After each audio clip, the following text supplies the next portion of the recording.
Modi BJP tour planner. Revanna tour ಪ್ಲಾನ್ಗೆ ಕಾರಣ ಯಾರು? ಯಾರ ಮೇಲೆ ಕಾಂಗ್ರೆಸ್ ಆರೋಪ? ದೇಶದಿಂದ ರೇವಣ್ಣ ಸಾಹೇಬರು ಅಂದರೆ ಪ್ರಜ್ವಲ್ ರೇವಣ್ಣನವರು ಜರ್ಮನಿಗೆ ಹೋದ್ರು. ಆ ಪ್ಲಾನ್ ಮಾಡಿದವ್ರು ಯಾರು? ಎಲೆಕ್ಷನ್ ಟೈಮ್ ಇತ್ತು, ಎಲೆಕ್ಷನಲ್ಲಿ ಪ್ರಚಾರ ಮಾಡಬೇಕಿತ್ತು ರೇವಣ್ಣ ಸಾಹೇಬರು. ಆದರೂ ಕೂಡ ಪ್ರಜ್ವಲ್ ರೇವಣ್ಣನವರು ಟೂರ್ ಹೋಗ್ಬಿಡ್ತಾರೆ ಜರ್ಮನಿಗೆ. ಈ ಟೂರ್ ಪ್ಲಾನರ್ ಯಾರು?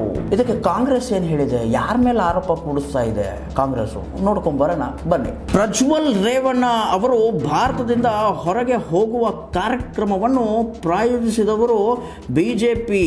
ಅದರಲ್ಲೂ ಕೂಡ ಪ್ರಧಾನಿ ಮೋದಿ, ಅಮಿತ್ ಶಾ ಹಾಗೂ ಯಡಿಯೂರಪ್ಪನವರೇ ಪ್ಲಾನ್ ಮಾಡಿ ವಿದೇಶಕ್ಕೆ ಕಳುಹಿಸಿದ್ದರು ಎಂದು ಯುವ ಕಾಂಗ್ರೆಸ್ ಅಧ್ಯಕ್ಷ ಮೊಹಮ್ಮದ್ ಹ್ಯಾರಿಸ್ ನಲ್ಪಾಡ್ ಆರೋಪಿಸಿದ್ದಾರೆ. ಬೆಂಗಳೂರಿಗೆ ವಾಪಸ್ ಆದ ಬಗ್ಗೆ ಬೆಂಗಳೂರು ಕೆಂಪೇಗೌಡ ಅಂತಾರಾಷ್ಟ್ರೀಯ ವಿಮಾನ ನಿಲ್ದಾಣದಲ್ಲಿ ಮಾತನಾಡಿದ ನಲ್ಪಾಡ್, ಪ್ರಜ್ವಲ್ ರೇವಣ್ಣ ಅವರು ಭಾರತದಿಂದ ಹೊರಗೆ ಹೋಗುವ ಕಾರ್ಯಕ್ರಮವನ್ನು ಪ್ರಾಯೋಜಿಸಿದವರು ಬಿಜೆಪಿಯವರೇ ಎಂದು ಆಕ್ರೋಶದಿಂದ ಹೇಳಿದ್ದಾರೆ. ಏಪ್ರಿಲ್ 26ರಂದು ಕರ್ನಾಟಕದಲ್ಲಿ ಮೊದಲ ಹಂತದ ಚುನಾವಣೆ ಮುಗಿಯುತ್ತಿದ್ದಂತೆ ರಾಜತಾಂತ್ರಿಕ ಪಾಸ್ಪೋರ್ಟ್ ನಿಂದ ಅವರನ್ನು ವಿದೇಶಕ್ಕೆ ಕಳುಹಿಸಲಾಗಿದೆ. ಇದು ಬಿಜೆಪಿಯ ಪ್ರಾಯೋಜಿತ ಕಾರ್ಯಕ್ರಮ.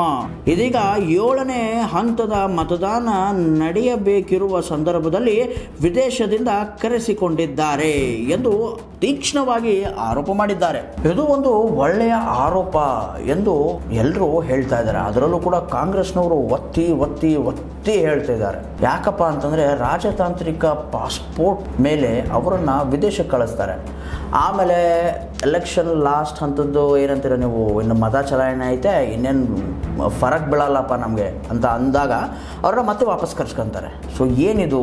ಒಂದೇನೋ ಒಂದು ಟ್ವಿಸ್ಟ್ ಇದೆ ಈ ಕಹಾನಿಯಲ್ಲಿ. ಇದೇನು ಟ್ವಿಸ್ಟು? ನಿಮಗೇನಾದರೂ ಅರ್ಥ ಆದರೆ ವೀಕ್ಷಕರೇ ಕಮೆಂಟ್ ಬಾಕ್ಸ್ನಲ್ಲಿ ಕಮೆಂಟ್ ಮಾಡಿ. ಮುಂದಿನ ಸುದ್ದಿಗಳಲ್ಲಿ ಅದನ್ನು ನಾವು ಕವರ್ ಮಾಡ್ತೀವಿ.